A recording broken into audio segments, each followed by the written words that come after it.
on this job, and I'm pretty sure that you are going to invigorize and energize us like that. So thank you very much. Thank you very much, and warm welcome also from my side. It's my pleasure to moderate this distinguished panel. My name is Alexander Beribes. I'm covering the Western Balkans at the Konrad Adenauer Foundation. I'm eager to discuss the dynamics of the economic cooperation, of the economic integration in the region through the CRM. We have an interesting panel with complementary expertise. Before we start, just a couple of words concerning the procedure that has been mentioned before, but not everybody has been there, so I'll just repeat it very fast. It's great to have Alban Hashani here, who is going to present the recommendations from Skopje, the discussions that took place in Skopje. The group focused on the common regional market and mobility.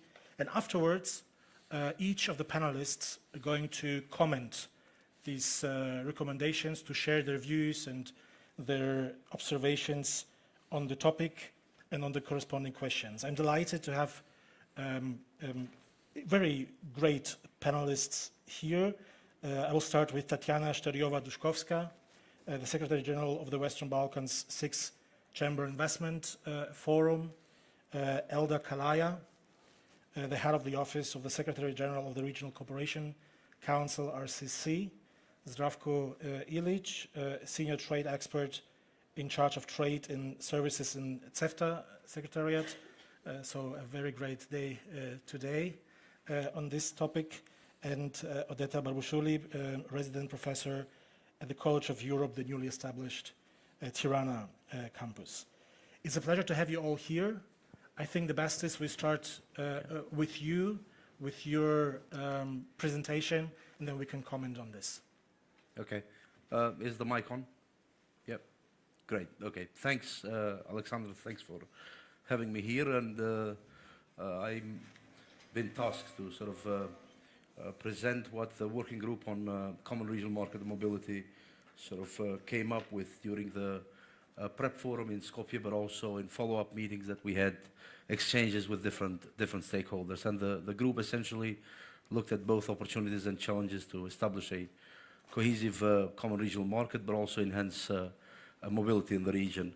And discussions were quite extensive in terms of emphasizing the complexity of achieving this goal. And these are underpinned by several factors like divergent economic policies, historical conflicts, but also ongoing political disputes in the region, fragmented market, and unfortunately also persistent trade obstacles, which also undermine the trust, but also challenge the common regional market. In addition, you have governance issues, which manifest as high corruption, but also quality of institutions and predictability of both legal framework and institutional framework, which pose additional challenge to a common regional market and enhanced mobility in the region.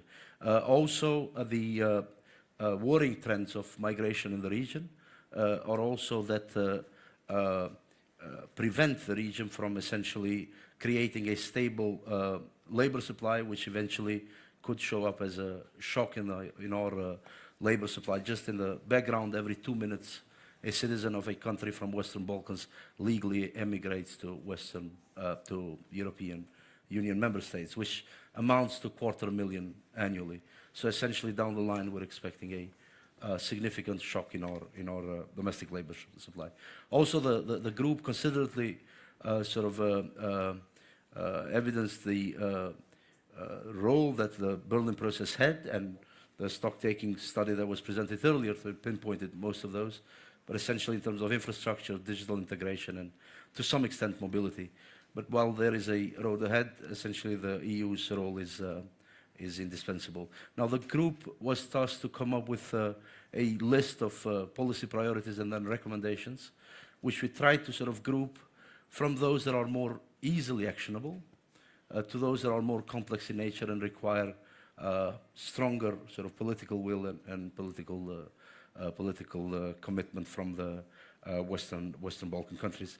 Obviously, it's not an exhaustive list, but it's rather a list of some important elements. Now, the first recommendation towards Western Balkan governments relates to establishment of regional platform for collecting and sharing data on migration.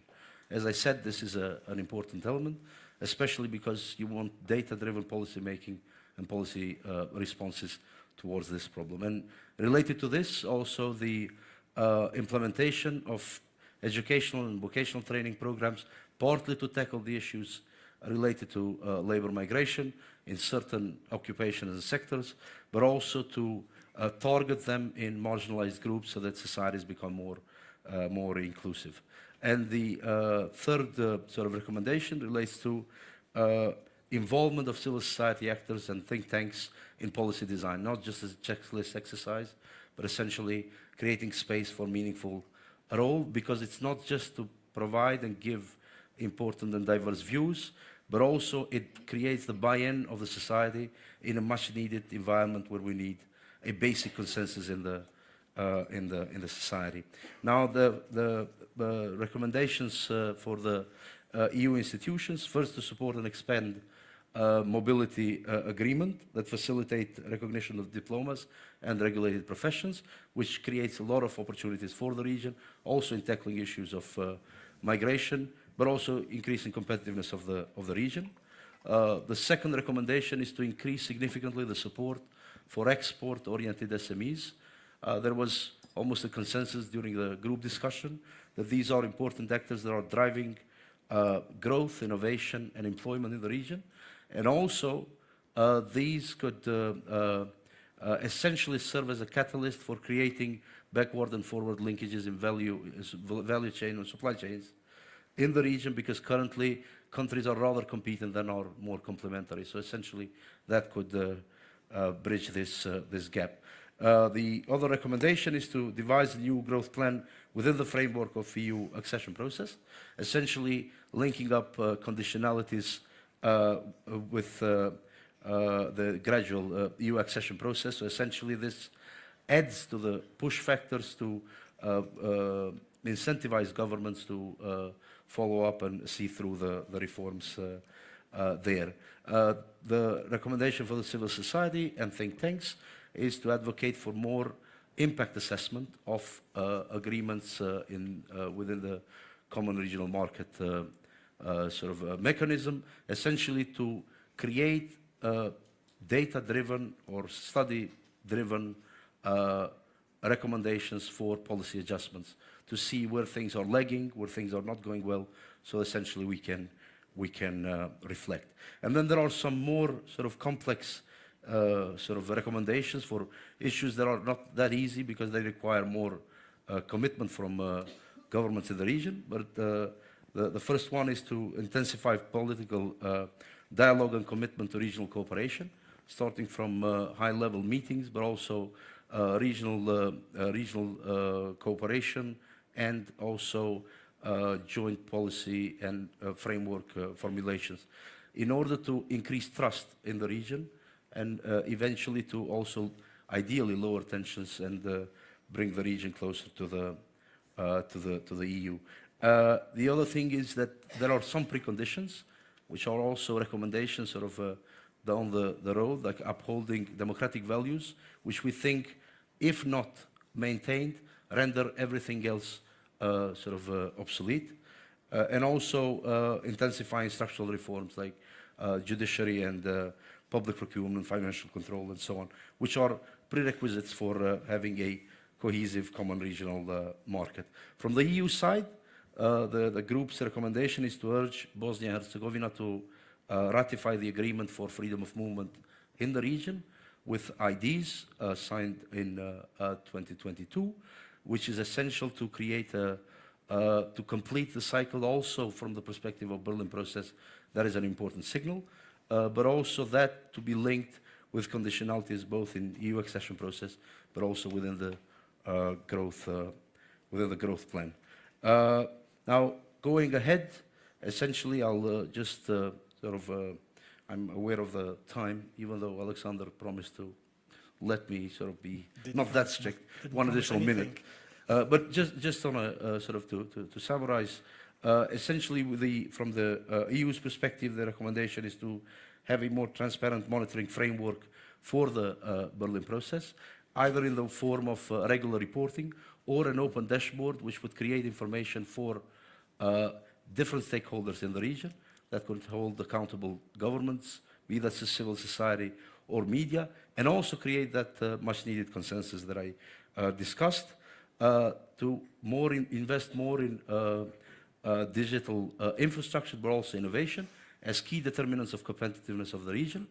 And finally, jointly with governments of Western Balkan countries, prioritize actions within the Common Regional Market new action plan to be endorsed next week across all their sectors, which are important for better and faster inclusion in EU internal market. I'll stop here and then maybe we can take some questions. Thank you very much. Before I continue, we go to the round. Just one information that is important.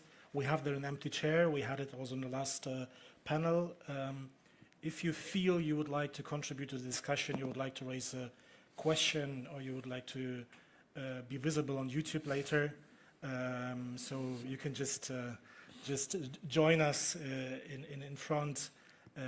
That would be good for the dynamic of the discussion. I would like to go to the round and to connect it with one general question, which maybe you can refer to. This Berlin process is taking place, let's say, in a bit of historical context, because we are in an in-between situation. We know that this summit will be successful, but I would like to hear from you, since the new action plan is built on the one we have until, let's say, soon. What are the lessons learned from the first action plan? What is something we have to change, to correct? What are the lessons drawn? I would like to start with you, Tatiana. Let me just see how. I think Is that's it on now? Yes. Thank you. I would like to keep in the sense of positivism opening the discussion within the panel, and keep in mind that the whole title of the document entails the word stepping stone towards the EU single market. And we should be aware that the EU single market is based, is its cornerstone, is based on the 4 freedoms, which the common regional market also aims to bring to field within the Western Balkans. And we should be realistic that the EU single market is not a closed structure, but it is developing, it has been developing for more than 3 decades, and what is more important, it is still developing to the new circumstances. And it goes the same for the common regional market. So we cannot say that we are close or not close to achieving it, because it's not a closed figure. It's not like we're speaking about a mosaic which contains from 20 pieces, and we say, okay, now we only missed 3 to have it completed. And what I would stress as a positive feature of what has been experienced throughout the implementation in the last almost 4 years is that we should keep in mind that this current action plan, standing behind the idea of establishment of a common regional market within the Western Balkans, I had to stand through a world pandemic, energy crisis, and the current situation in Ukraine. And through all of that, we have continued to cooperate. We have continued to talk about how to implement the 4 freedoms within the region, having them accessible to the businesses and to the citizens within the region. I wouldn't go into details what needs to be improved, because all of us dealing with regional economic cooperation know that there is much to be upgraded. But the basic notion is that there should be and must remain a will to continue working together, cooperating in order to achieve what we want to achieve. And that is better linking our region to the EU single market, because the devisement, the preparations of the new action plan also go in that direction, what needs to be done within the region so that we can ease its linking towards the EU single market, especially now in the view of the growth plan. Yeah, thank you. So, Elder, what is your assessment and what were your thoughts when you read the recommendation policies on this topic? So I hope it worked, yeah, okay. Yes. So I will start for what Tatiana was mentioning. So 4 years ago, when we started to work on this current common regional market, we were in the middle of a pandemic situation. I mean, so, and what our consideration, I mean, together with the economies of the Western Balkan 6 and us as a regional organization, we were working. I mean, maybe we have like limitation of what we could do together. And then, I mean, maturing, because people mature, and even the sense of the common regional market matured together with us, we saw that the common regional market can really deliver. So we launched a month ago our Balkan Barometer, and it was very surprising to see that the support for the regional cooperation is really very high. It's 82% all over the region. While unfortunately we have noticed a drop on the EU support gradually. So I'm not saying that it was a peak from last year, but gradually in the last 3 years we have seen a gradual loss of the support. And I mean, at least our reading is that because we have delivered during this period, maybe not on the same path that we wanted to, but we have seen some results. And if we go back and assess what have been the impact during these 5 years, we have seen that first the intra-trade between Western Balkan have been increased double, but Zdravko will say more on that. We have seen that the region is connected with a roaming-free zone, which is sometimes, I would say, even better when I compare with my SIM card that I have in EU. And then we have seen that as of a year from now, we have a reduction on the roaming charges in the EU, which we have the recent data, which is like 100% increase with a year ago. And then we have the citizen using the ID card to move. There was no, I mean, we always take the case, which is really that was the reason why we introduced this measure between Kosovo and Bosnia, that still the visa is there, unfortunately. But there was a visa regime between Serbia, there was passport needed between Serbia and Albania as well. So we don't have to forget that as well. That's why it was initiated as a measure. So, so all these results ended up that people started to hear more and more that we could cooperate together. And that's why what is new, I would say, as a lessons learned toward the previous implementation. First, and I think you would like that, is the fact that for the very first time we started to open and consult with the civil society. When we have drafted and we started to draft the common regional market, we had a very open discussion with the civil society, and then we saw the extensiveness of the comments coming back. Maybe we wanted more, but okay. And you will see that reflected on the common regional market. We had more, we put more visible vulnerable groups and youth, women entrepreneurs or other vulnerable groups which needed more visibility on the common regional market, and especially when it comes to skilling, digitalization, financial services and so on. So they are in different areas. And then what I was saying you that we have reflected, there you will see more EU-based rules, measures that will bring the region more to having access to the EU single market. That will be, I think, the news, and you will see more and more actions like that, not only of how the Western Balkans will cooperate with each other, but even how we are potentialing them to access to EU single market, because that cannot be done only with the CRM.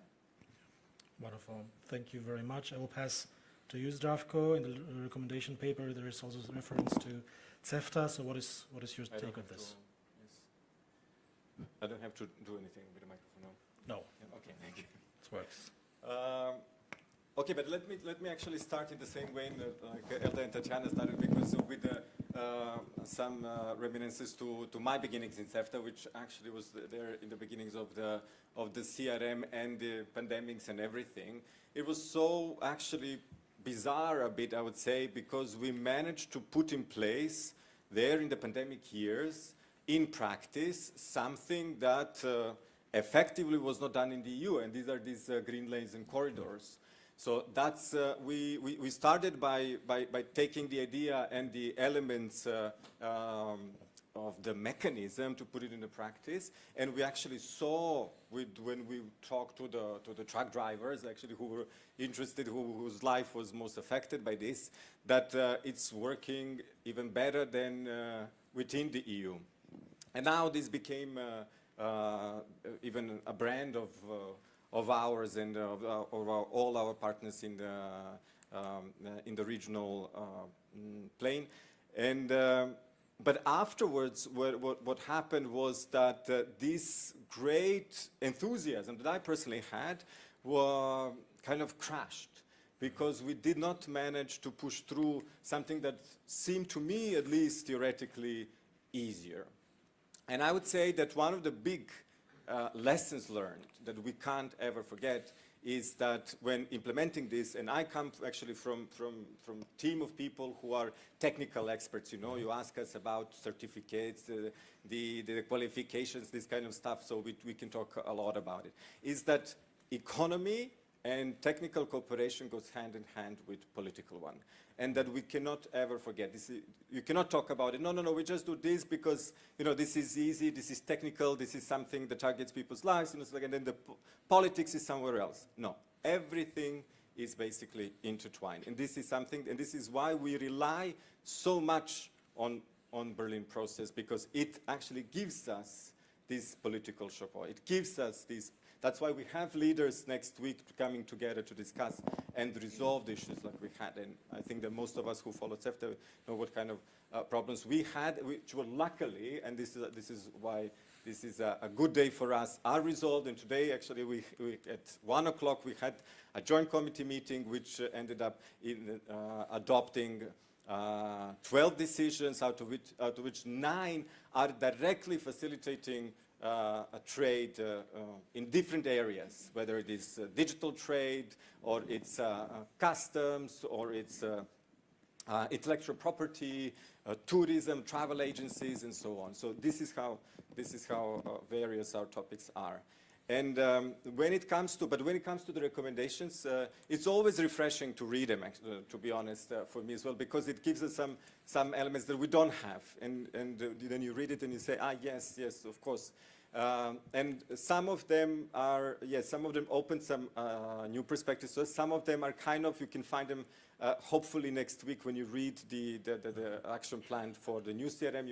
You will be positively surprised that you see that this sustainability or environmental aspects of trade are included. So we will launch discussions of related to that. This was triggered, of course, by problems that we saw on the horizon, which are related to the carbon tax, or however we are supposed to call this measure.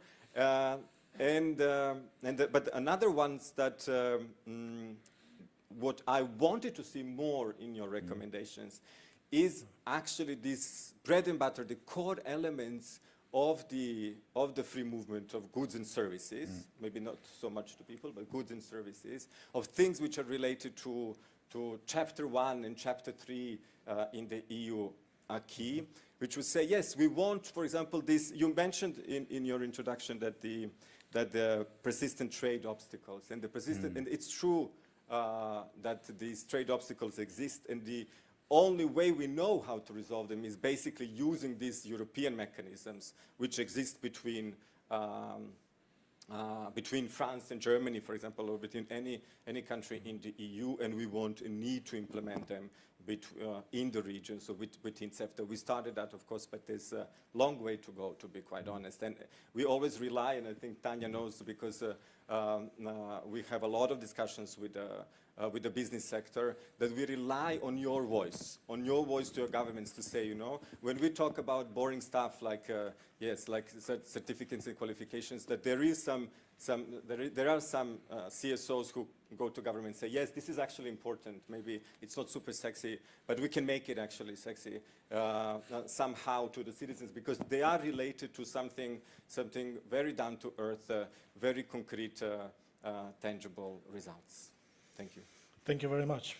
Perfect. And to close the circle, I will give it over to you, Adeta. It's interesting because you are resident professor, but before you were directly in the political sphere. So let's stay at the topic and the question of lessons learned. What are your lessons learned? Where do you see potential for improvement? Thank you very much for inviting me here. Is this working, or do I need again? It works. Okay, it works. Okay, thank you for inviting me here. Indeed, today it is a bit of a personal plus political sort of event as we celebrate 10th anniversary of Berlin process, and I've worked for the past decade very much engaged in the policy aspect of this process. And for me, it's a double pleasure to be here in the position of Professor of College of Europe, because College of Europe is a byproduct. In fact, one of the successful deliverables, not directly of Berlin process, but in fact, I would say of a momentum of acceleration and of a stronger, enhanced relationship between the EU and the Western Balkans, in which regional cooperation and Berlin process has contributed to create. So in that sense, for me, it's a double pleasure and honor to be here. Lessons learned, I think, while we compare Common Regional Market 1 and Common Regional Market 2, which I understand is under the process of final negotiations today, there was also a predecessor, which is regional economic area, which was a predecessor not less ambiguous or imbued with contestation than Common Regional Market 1 and 2. And why do I mention this? I mention this because from the very beginning, Common Regional Market, or the objective of creating one, was seen and regarded as linked, or rather in opposition to the process of EU integration, as a substitute politically in some EU capitals, not in the region, even though sometimes used as such, or as an auxiliary instrument, and indeed hence the title of the Action Plan for Common Regional 2, CRM, as a stepping stone towards single integration to the single market. As my colleagues, distinguished speakers mentioned, the first Common Regional Market was indeed approved, was prepared on the heels of the pandemic, and I would call it in a way, a plea for solidarity, not only among the countries of the Western Balkans, but also between, and most importantly, between the countries of the Western Balkans and the EU. And it was in that context that we started actually preparing the thesis, also what we heard from the leaders of the Western Balkans, what came to be known as a plea for solidarity in the context of vaccine, in the context of energy crisis, and so on. The Common Regional Market that we are approving now, or the second action plan, Common Regional Market 2.0, is in a completely different context, and I think in a much more favorable context. This is why I think we need to discuss with more positive, through a positive optics. First of all, it's being approved and prepared in a moment when there is, like I said, a revived perspective of EU accession of the countries. We expect Albania to open the first cluster of chapters next week, immediately one day after the leaders' summit on Monday in Berlin. And we expect that not to be the first cluster for this year. And let's remember the last time that a chapter was closed in 2017. So we have quite a gap, a timely gap there. And here I am very consciously not mentioning the word perhaps too often, or emphasizing the word momentum, because we speak about momentum caused by the war in Ukraine. Now that momentum was 2.5 years ago. So for that momentum now we expect to have results.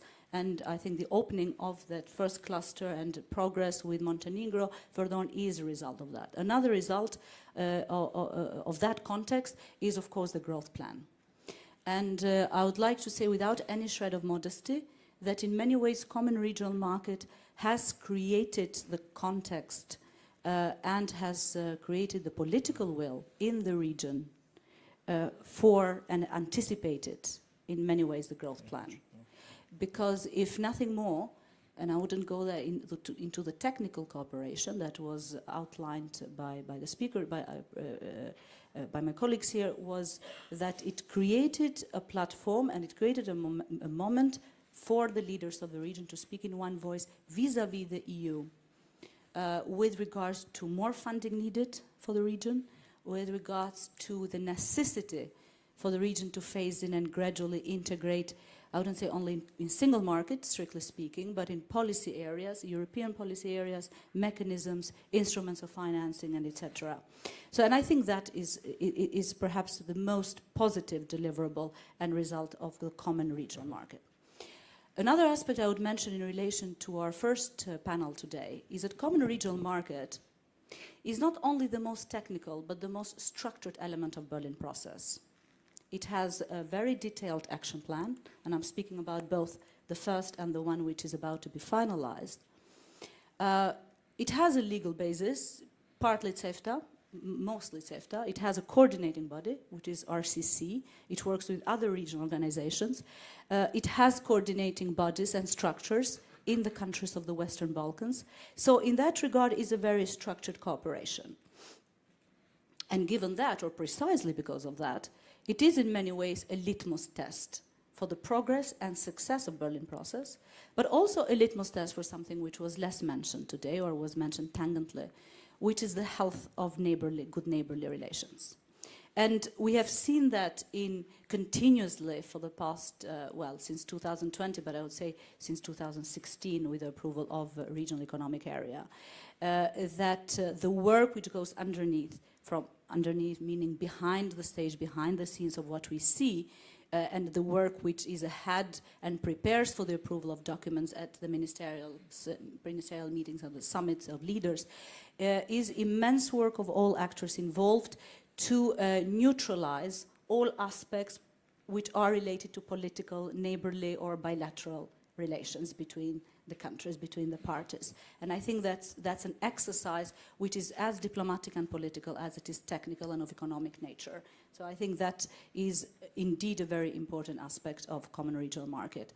Here we were discussing today procedures and protocol, and I think it's as important or more important to discuss practices of regional cooperation in the context of common regional market, because those of us who have been engaged in the work of preparing common regional market and coordinating implementation of it know how or know that creativity in the case of the Western Balkans, the creativity we have shown is unmatched. A creativity to create problems and creativity to find solutions to address them.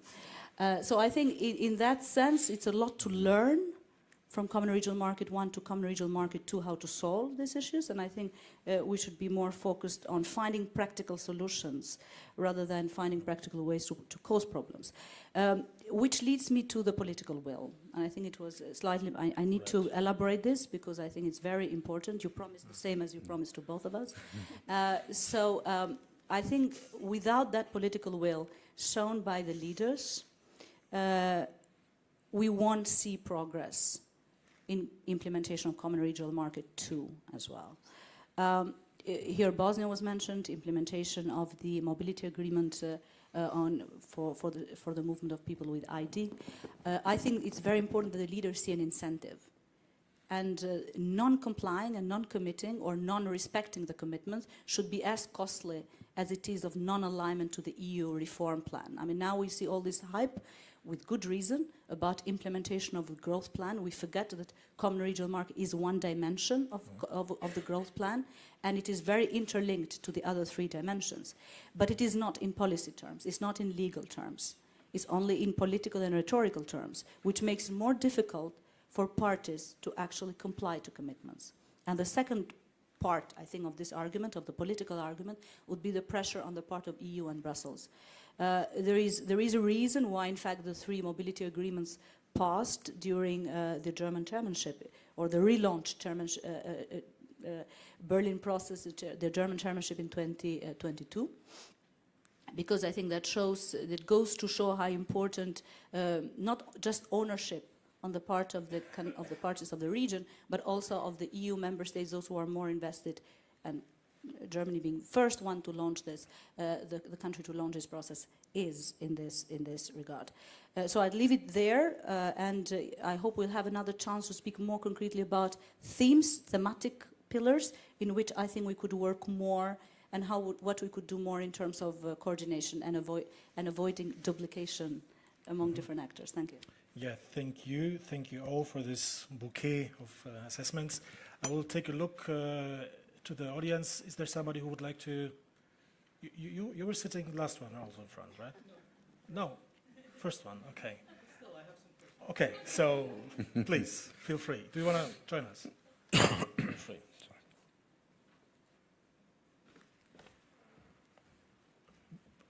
Before you raise your question, I would like to add something what we discussed in the previous panels, and that was something as an institutionalization of the process, like to create some new institution, like a secretariat. This was mentioned, small secretariat in this study which was presented today.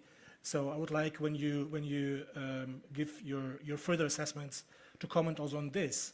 You mentioned that the CRM is very structured, so perhaps it is not the best example to comment on a new institution, but your assessment on the general idea of regional cooperation would be very interesting.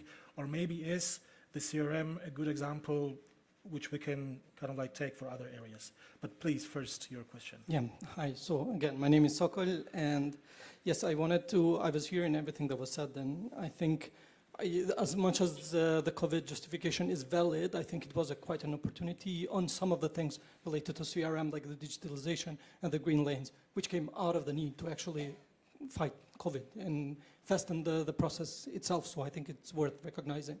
And what I wanted to ask and also discuss, especially on the gap, the cooperation gap between CSOs and, in general, regional trade.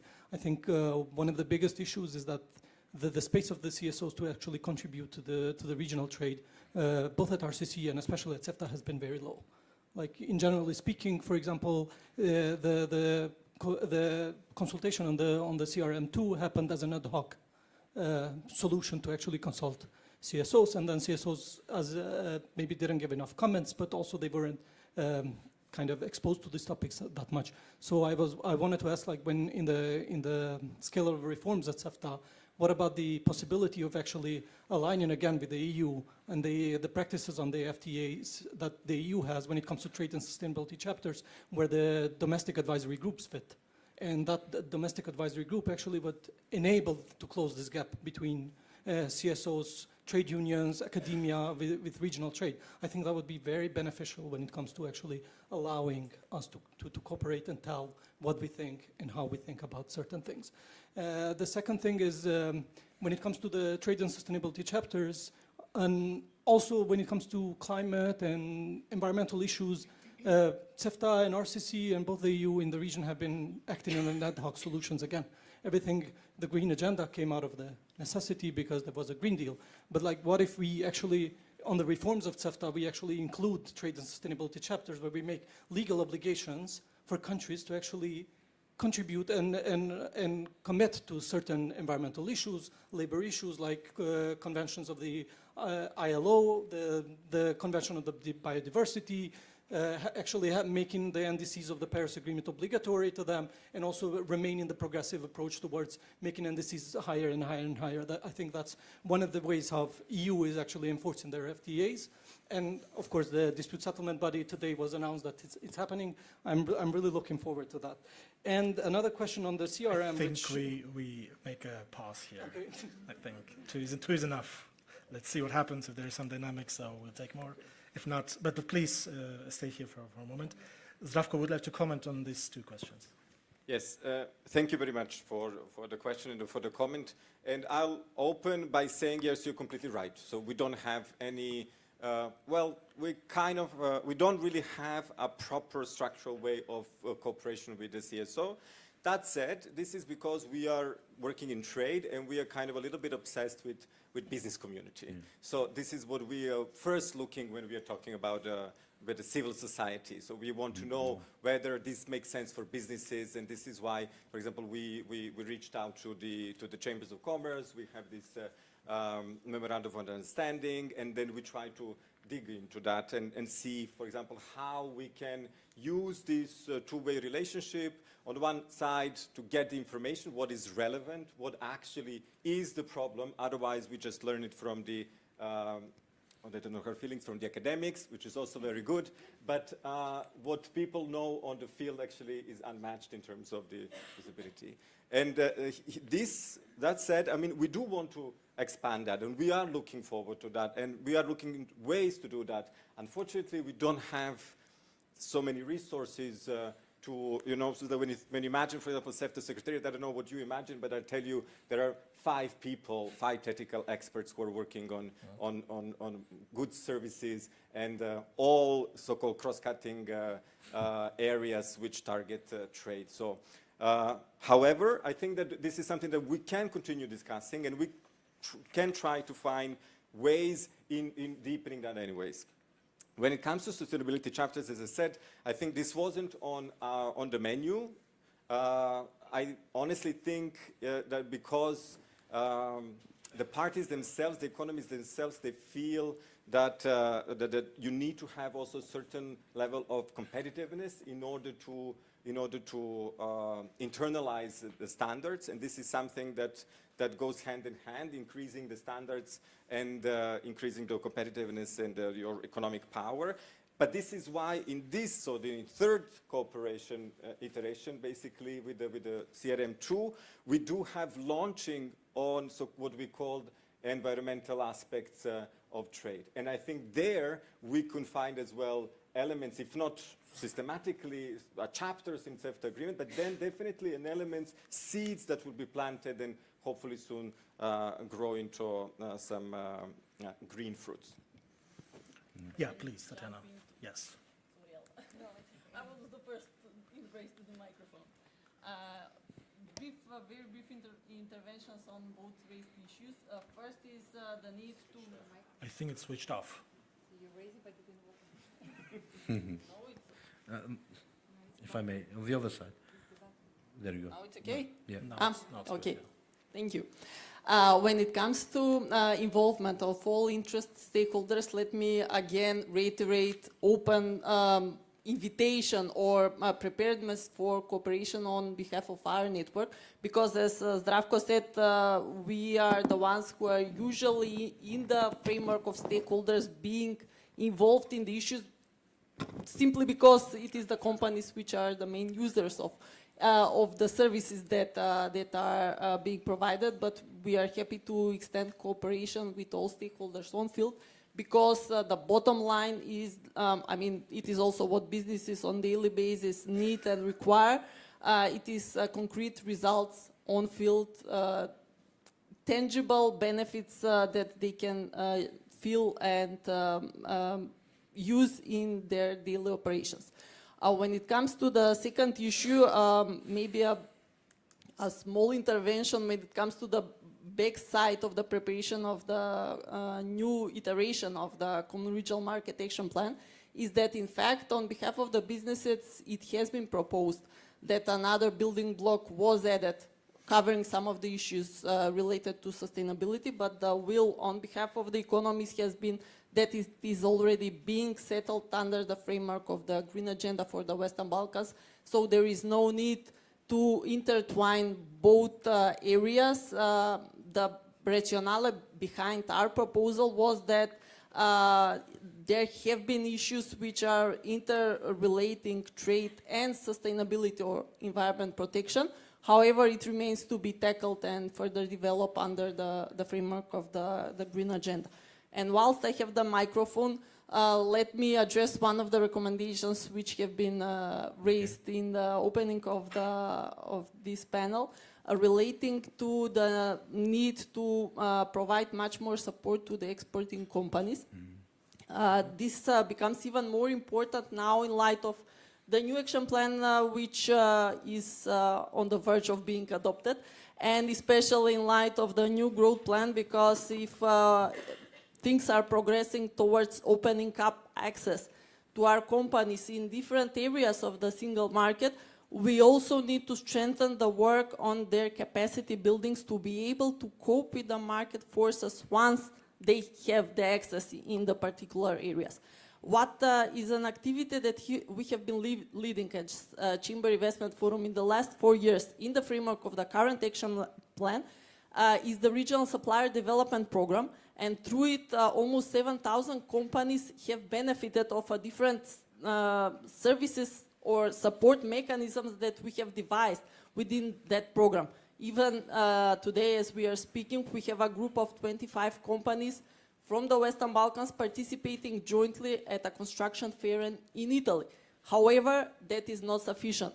Much more support and different mechanisms should be developed and further promoted if we want to have the companies ready for this new stage in the regional cooperation. So I'll be short. Yes. So, Thanks. okay, Zdravko mentioned that, I think it works.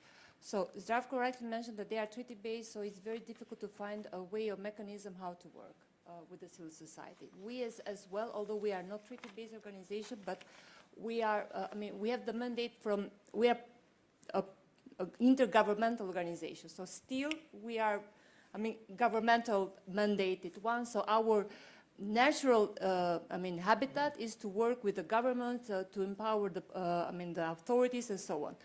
But we know even inside that we have this gap of cooperating in a more organizational, structural way with the civil society. It's true that we have done that ad hoc.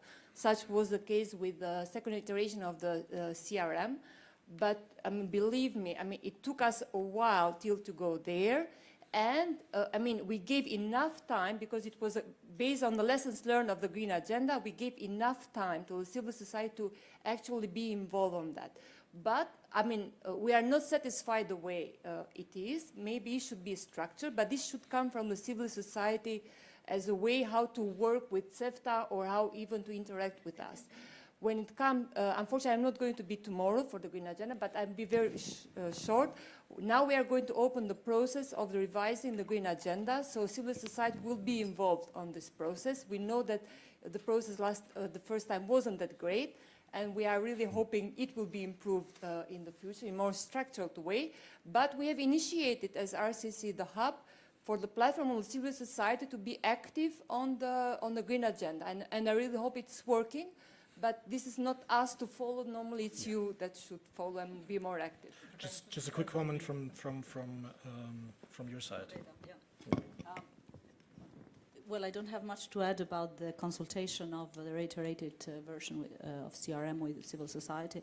But I have one brief comment, which I think what we have seen in the past 2 years is that we have seen ideas, in fact, coming from civil society, first and foremost, which made it to the agenda of Common Regional Market, and are now some of the initiatives which are seen or regarded as entry points of the countries into the single market, like SEPA, what we have seen with the idea of the green lanes, of extending the green lanes, not just among the Western Balkans, but also with the neighboring EU member state. I see here CDI, for example, who has done great work in that regard, and other organizations on the mobility front, as also part of the civil society platform launched during the Albanian chairmanship last year. So maybe I'm a bit more positive, coming from academia, as Zdravko rightly said, not from civil society proper in the narrow sense of the word, but I think some of the ideas we are hearing today, the idea of convergence, of economic convergence, the idea of gradual integration phasing in. I think I saw here Milena Lazarovic.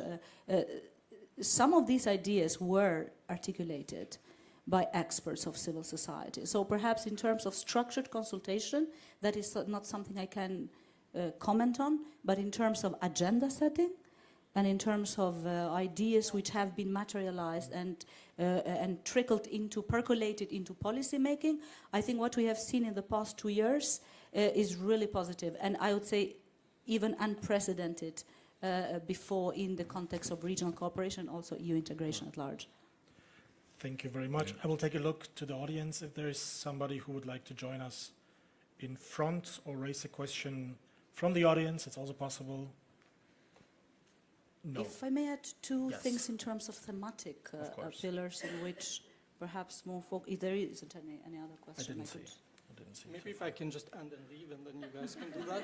But I just wanted to add that there is a way to do this consultation with the CSOs, and not just CSOs, academia and trade union. And there is an example on the EU level. If we actually want CEFTA to actually prepare the countries in the Western Balkan to also join the EU, then you have domestic advisory groups, which is a EU practice happening since even before 2011. And the trade and sustainability chapters, the whole idea of this is to create legal obligation on the countries. If you put it in the CEFTA, you create legal obligation, and if you put it in the CRM, we've seen from the last CRM, regardless of how it was implemented, we've seen that, for example, in the case of the countries on the commitments of the CRM1, on CEFTA issues, only 18 of them were actually taken up, and the rest of it was not even implemented. So the whole idea is actually, if you want to do that, there are other better ways to do that, and having legal obligation in the countries, maybe by reforming completely the CEFTA treaty, would be maybe more productive. That was my whole argument. Thank you. Okay, so thank you very much. Do you want to continue with your point? Yes, if I may, I think one particular area which I think has, we see new emphasis, stronger emphasis in the reiterated version of Common Regional Market is the human capital in the region. And I think this is one of the running threads of discussions today, and I think it will be mentioned tomorrow as well in other panels. It was one of the pillars which in itself is a response not only to migratory outflows from the region and the so-called brain drain, which I think has been not only recently, but it's a long-term sort of phenomenon in the region, but what we see now is this skilled labor, yes, migration. But it's also a response to discussions in the EU about migration. So I think that this is the strengthening of human capital and the preparedness of the countries in the region at the socio-economic dimension, particularly in the social part of it, I think is a very welcome contribution and addition. Right. In that context, I would add I think an element which was also mentioned, but I think which needs more structured cooperation, which is the alignment of regulatory and legal frameworks in the area of skilled labor. It is indeed, I think, one of the contributions of the reiterated version of Common Regional Market. And I truly think that it's not enough to work for the countries of the Western Balkans to work among each other, but also or among themselves, but with, and more importantly, with the countries of the EU. And we are having these discussions in this country today, which is seen as indeed a preferred destination for skilled labor from the countries of the region. And last week I attended the Joint Science Conference of Berlin process, which is another component of this process. And there we had a discussion among academies of sciences and universities about the shrinking numbers of professors as well as students, sort of a skilled labor as well as students and researchers. And then we went to Bundestag, and the discussion we heard from the other side was rather sort of very optimistic, upbeat version of what we had among us, a complete opposite tone of inviting more people from the Western Balkans to be integrated in the skilled professions in Germany. And in that sense, I think maybe what I'm saying is quite provocative here, but I think we need to go beyond CRM in that particular policy area and look at possibilities there are to have a joint conversation on alignment of regulatory and legal frameworks between the Western Balkan 6 and EU member states and the EU. Yeah. We start from Germany, but also with other countries of the EU and preferably with the EU as a whole. So have that sort of more of a regional negotiating position vis-à-vis the EU in this particular policy area. Thank you. Right. Before we go to the next topic, I would like to just shortly. Yeah, very shortly. Very shortly. So, Thanks. okay, the good news is that what the data is saying, you will find it on the CRM that will be endorsed as of Monday, which I mean, I can say that probably that today there was a general agreement that the CRM is going to happen. So there's a day with full of news, CEFTA on the other side and the CRM from the, as well. Thanks to our dear friends from Germany, I see Valeska here, and Near as well, so we made that. So you will have CRM as of Monday.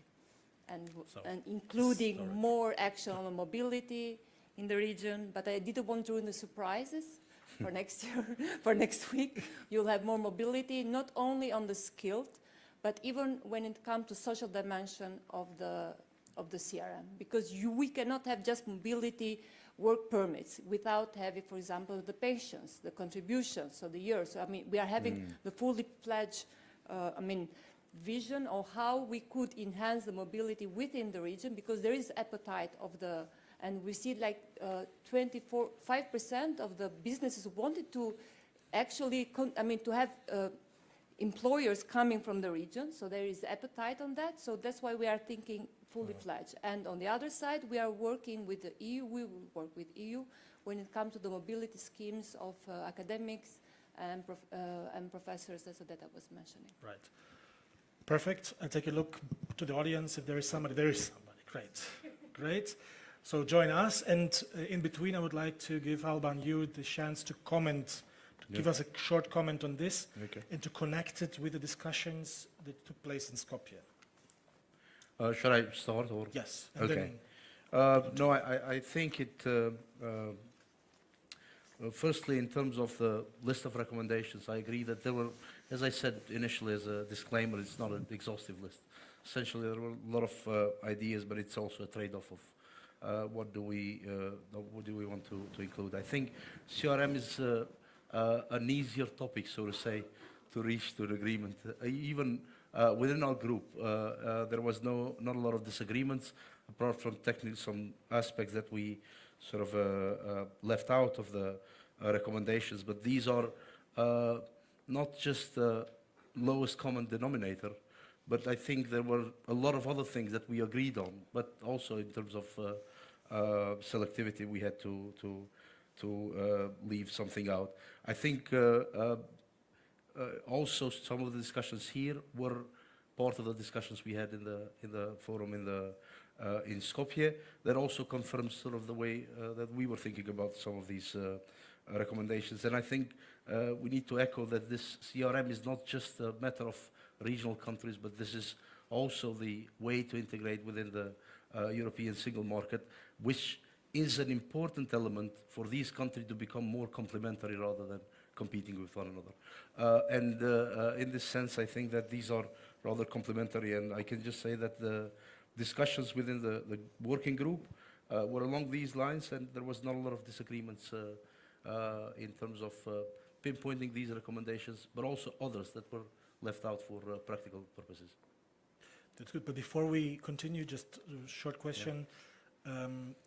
In the groups, what were the questions where you had to discuss the most about? Like, which were the questions where you didn't agree easily, let's say? Well, I think the one issue that we didn't agree was the degree of formalizing the Berlin process.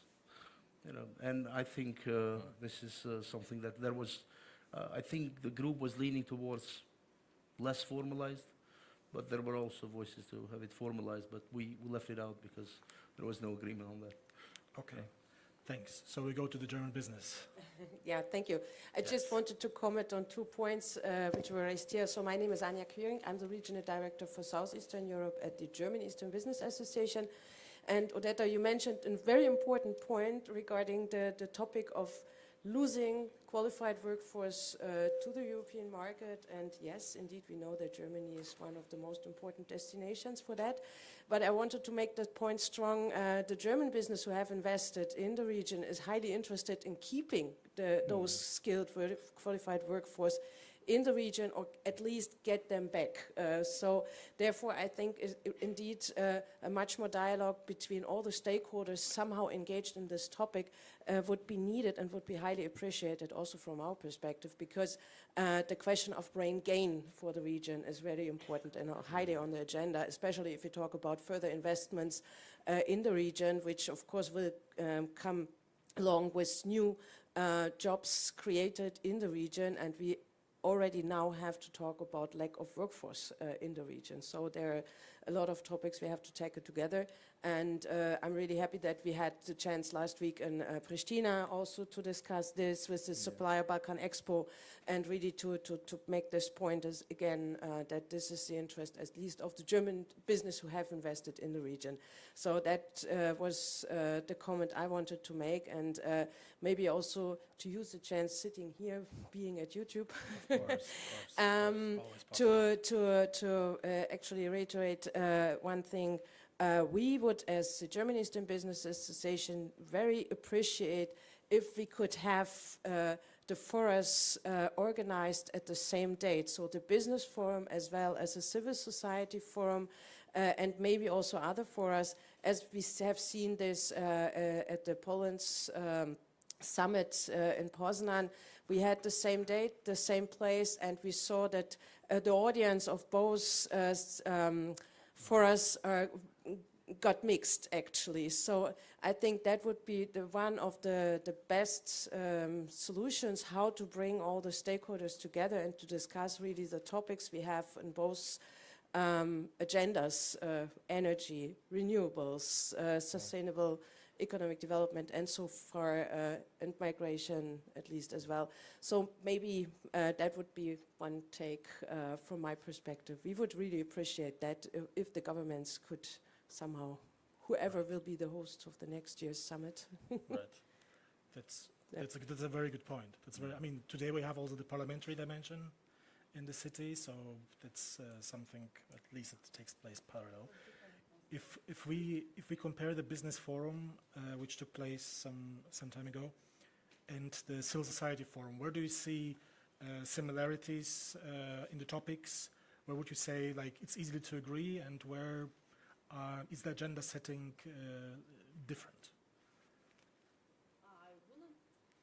Is it working? No. It's not. No. You keep turning this off. Yeah. Now it works. I wouldn't say that there were too many differences in the topics raised. The business forum was organized exactly 2 weeks ago, yes, also here in Berlin. And topics evolved around two key points which will be in the focus point even during the civil society forum. Right. The common regional market, focusing on how to enhance regional economic cooperation, and the issue of sustainability, dealing with the challenges that lie especially in front of the businesses, because that is, from my viewpoint, one of the most important aspects, how they will deal with what lies ahead when the full implementation of the carbon border adjustment mechanism kicks in a little more than a year from now, and how to keep them sustainable operating in these new circumstances. I completely agree with the idea Anya shared. We have been discussing that in the last couple of years, but it is out of our sight or power to affect. However, discussions amongst different stakeholders always bring added value, because we each have different standpoints, but we, bottom line, work or talk towards reaching the same goals. Right. Somebody adding something to this topic, or otherwise I'm looking again, there's somebody else. Wonderful. So do you want to join us, or you want to raise a question from there? Want to join us? Sonia, Anya. That's great. When the gentleman is coming over, I would like to just raise shortly another topic, and this is the topic of connectivity. If we talk about mobility, and the people should be able to move from one country to another, we need to talk also about connectivity. So what are your views how to strengthen and further develop connectivity, especially infrastructure connectivity in the region? Where are we standing there? Which are the most important initiatives? Would be interesting to hear this also from you, but first and foremost, the gentleman. Yeah, my name is Alexander Kovacevic. It was a matter of necessity. I was not planning to talk, but would like to remind of 3 points. introduction of CBAM, Carbon Border Adjustment Mechanism, following paragraph 54 in a CBAM regulation, is essentially change in trade regime between the region. Maybe just to interrupt, maybe you can add which organization or... I'm here for energy. Yeah. Okay, very good. So, Carbon Border Adjustment Mechanism is a custom duty which fundamentally changes the notion of free trade regime between the region and the European Union. Secondly, this region is very well protected from competition because simply ports on Adriatics and ports on Danube are working very little. So we are somehow confined in a little economic space, which is going to be further confined with the changing trade regime. Within this economic space, we are running out of electricity, and very soon we will be running out of natural gas. The prices of electricity for industrial customers are already the same or even higher than prices in EU countries. So the little competitive advantage which was present over years is gone. What comes next is much higher electricity prices or no electricity for industrial customers at all. We already lost aluminum industry. We lost good part of the metal industry. We lost recycling of aluminum and copper. So-called important raw materials from the EU perspective. We are contemplating lithium, which needs huge amount of electricity, which we don't have. And we have a green agenda, which actually requires 3 or 4 times more investments than what is envisaged with the growth agenda. If that is not happening, then the growth agenda is just a proclamation. Finally, we have a situation where definition of the rule of law of European Commission doesn't take into consideration breaches of international agreements, such as Energy Community Treaty. Definition of the rule of law of Venice Commission indeed takes into consideration breach of international agreements. However, this is not taken into consideration in the progress reports of the Commission. So we have fundamental breach of the Energy Community Treaty. This situation practically is level of uncertainty which totally eliminates investments. And please, talking about this common regional market, take it seriously.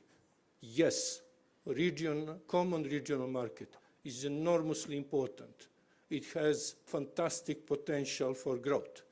But we do have a question, which is energy, which dramatically reduces this potential.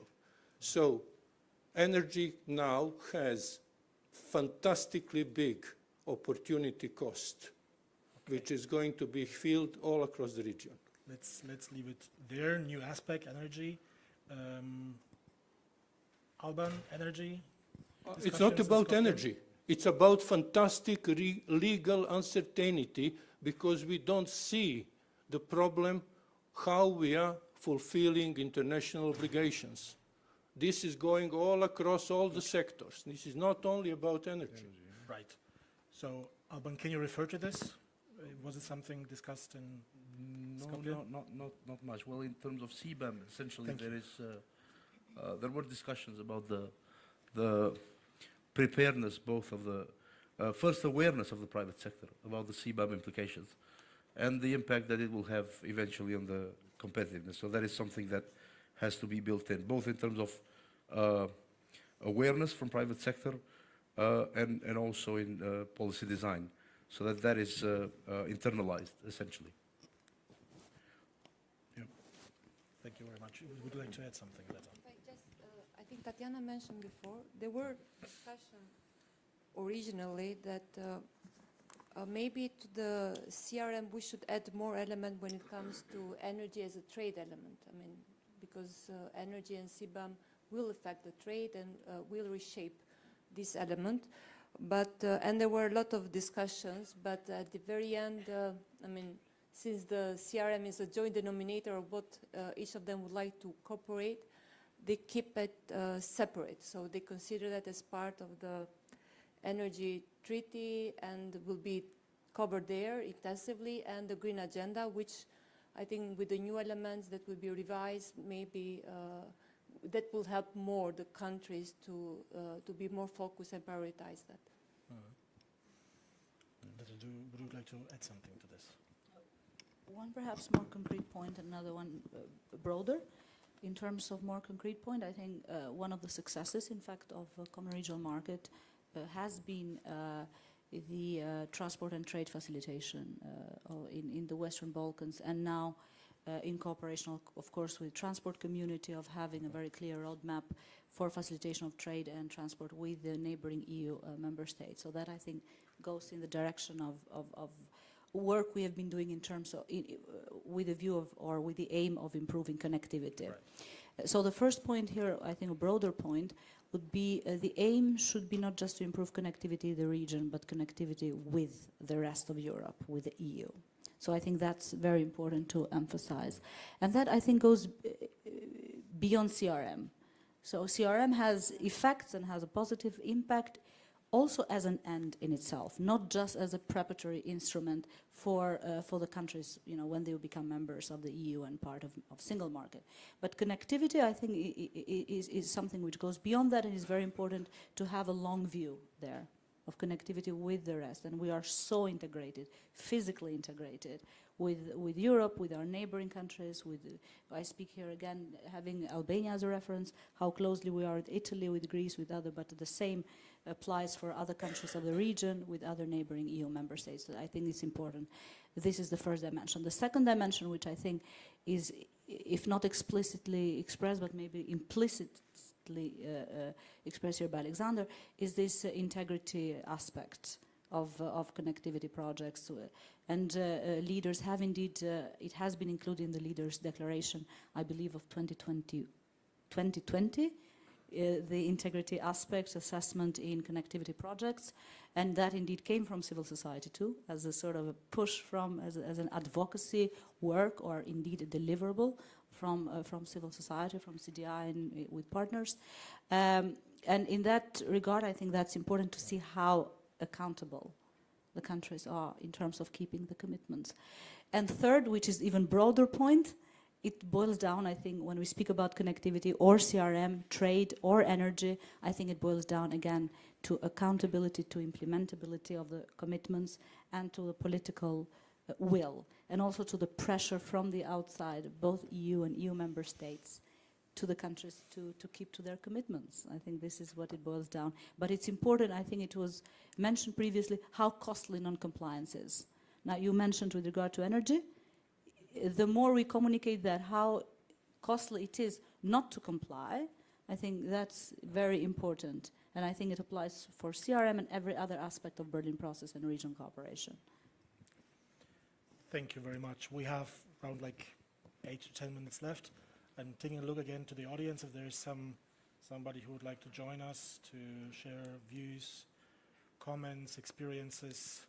I don't see anything, so I would like to go to the final round. Or is there somebody who I didn't see? Yes. So please join. Feel free. I mean, you can comment from there, but here it's more visibility. Everybody can see you, and you can raise your comment or share your experience. This is open. Can you hear me good? Stefan, coming from Skopje European Police Institute. It started, we'll go back to a point that Tatiana mentioned, that the single market, thus the common regional market, is an evolving material, which is true. But one point that I wanted to raise is that it is tied both with the political and the implementation gaps or shortcomings that we see in the region. Is that I'm not certain that we all in the region share the same vision on what we want to really achieve with the common regional market and what is our end goal. We do give high political commitments, but not to that extent the technical solutions to come to the large to the end goal, and even less we are implementing of all that.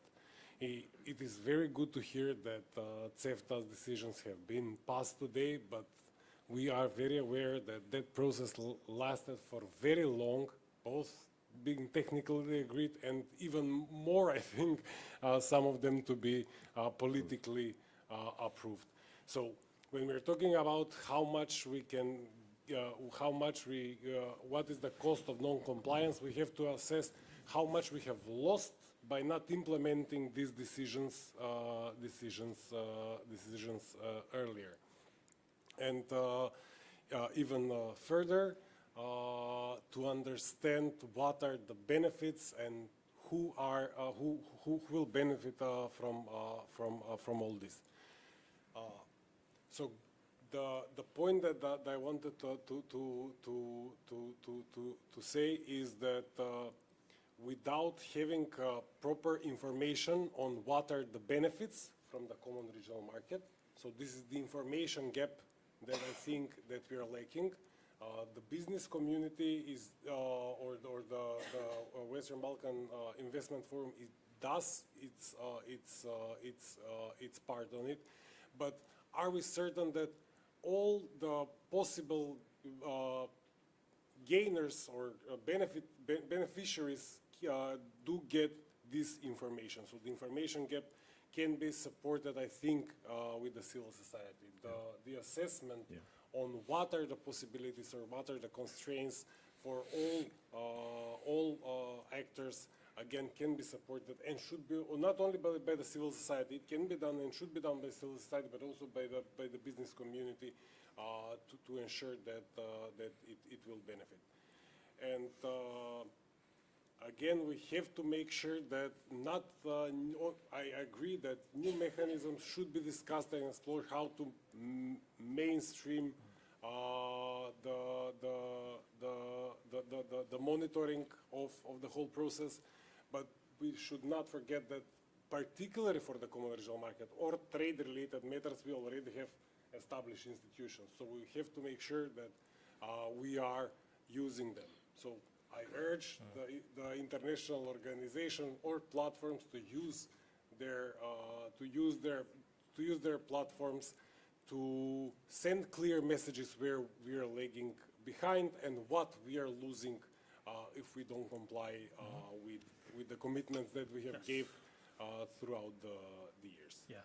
Very Please. shortly. Yeah. I mean, communism, I mean, I fully agree that, unfortunately, not much have been done, and this is only political, because this is a political process. Berlin process is a political umbrella created in order to enhance the regional cooperation. And I recall at the time when it was established, it was like, okay, let's gathering the 6 leaders to discuss. So it was that kind of process at the time. And now we are totally advanced. We have to look back on the impact that it have had, and they are good showcases. I fully agree that there have been political stalemates for all this time, and we've been blocked for years for agreements which should have been passed like that, just to give access to the students to move around in the region. It's like for more than a year that we are discussing, or the higher education. So students now cannot recognize diplomas, so we have to be loud on that. They are not recognized because it's political stalemate. And so it's like we are doing our part of the job, but even civil society should be more active. I mean, even in the media. I recall when I was working at the Ministry of European Integration in Albania, that was all over the news discussing on the topic that are daily on the agenda of EU integration of the country. So now we should be on the daily agenda. The think tankers should come and discuss and maybe even blame gaming. What's happening? You have signed agreement 3 years ago. What's happening with this agreement? Where is that? Why is not happening? What can be the way out? So us, we are facilitating, but you are the think tanker. You can speak out loud, not us as a regional organization. Yeah, Tanya, please. If I'm, oh, No, sorry. go ahead. Go ahead. If I may add on two very brief points. The first relates to the issue on some of the points actually raised in the first key spot. If we get to actual implementation and many of the issues that have been stalled, it is a reiteration again on the issue of love. Citizens, businesses will be seeing, will be feeling everything that has been changed in the legal and regulatory environment in daily operations. Because that has been shown through my practice, exporting companies, even big ones, which are daily involved in exchange with all the regional countries, when asked on details about concrete documents, background on how is it processing, they do not know it. What they do know is whether when they reach the border crossing point, they will be requested 10 documents and only 3 documents. And that is the point that we should be striving to achieve. When it comes to the implementation of the current action plan, you mentioned at the outset of its implementation, we had established a KPI mechanism aiming to follow up the businesses' perceptions upon the implementation of the current action plan. That is how they're perceiving, whether they're really feeling the benefits on what has been stated in the document. We had issued 3 reports, and this year we decided to wait upon it because, let's be honest, it has been operating in peculiar circumstances. I'm not blaming or naming what and who has brought to that situation, but the reality was that we were at a standstill. So the new impetus today, or in the last couple of days, leading to the formal summit on Monday, should be a new impetus for all of us, ourselves engaging with the businesses. On one hand, informing them what are all these new changes that they will have to adopt in their daily operations, but also all other stakeholders, citizens, CSOs, everybody on field. Thank you very much. I got now the information here from the gentleman. We have 1 minute left, so but 1 long minute.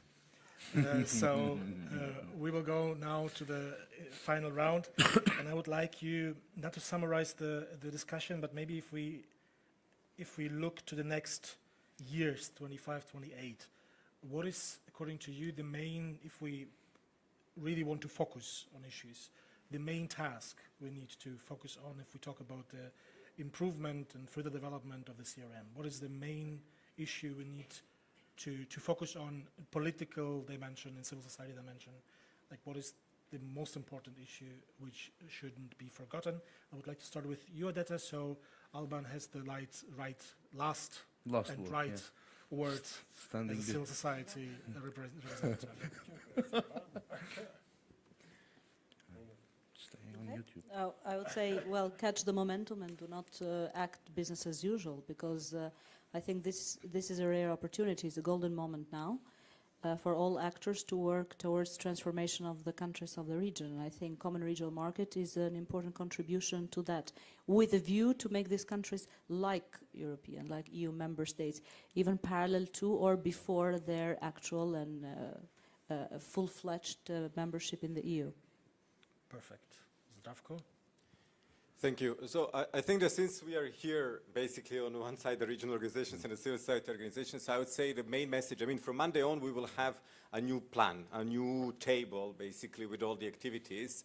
And the main thing that I would say about it is that we can come together indeed through different ad hoc and systematically, but I think more often, more frequently, more engaged, just to work together on promotion, if you will, of the whole, this very complicated plan written in a super difficult language, to translate it and say it is citizen-centered. Behind this complicated language, there's a lot of things that you will get, whether you will not pay a fee when you're crossing a border, or you'll get your bananas cheaper, or something else. But there's a lot of really concrete things. And there is a structural problem with that. I think our colleagues in the European Union know that if you go around Berlin now here and ask you, did you actually benefit from the EU integration, the question is to what extent people will know. And I think this is our joint task, and I will take that home to Brussels with me. I hope that you will do the same. Perfect. I'd like to continue with Elda, joint task, message, main issue. Okay, so Zdravko mentioned joint efforts on communicating what needs to be done. Odeta mentioned the political aspect. I will go to deepen a little bit on that. So all of us should be more mature and focused in order to deliver, because we don't have to forget that, like 3 years from now, EU is preparing themselves for the new financial framework. We need to be smart enough to jump into that exercise, because this is very much needed. So, I mean, if the country start to deliver now, show maturity that they can work on the 6th, it will be easier for them in order to enhance or even ask for more money, as it was the case with the growth plan, to be more structured. So it's not just one ad hoc instrument, but to be more structured on that way. Perfect. I will be even shorter, maybe not a recommendation, but a wish list that we really actually tap the opportunity of 10% growth that we are calling upon in this new framework. Perfect. Yeah. And then Alban? Well, I think it's refreshing that some of the things discussed were already internalized in the second iteration. And also that there is readiness to cooperate, even informally, ideally from our side, formally, sort of structured way. But I think also from civil society and think tanks' point of view, we have a recommendation that we also need to be creative, how to impose ourselves in setting agendas. Okay, so after this one very long minute, we need to finish this panel and to remember the idea of Anya, that maybe next time we bring together civil society, business, and politicians all together. So with this positive note, have a nice weekend, not weekend, have a nice day here in Berlin.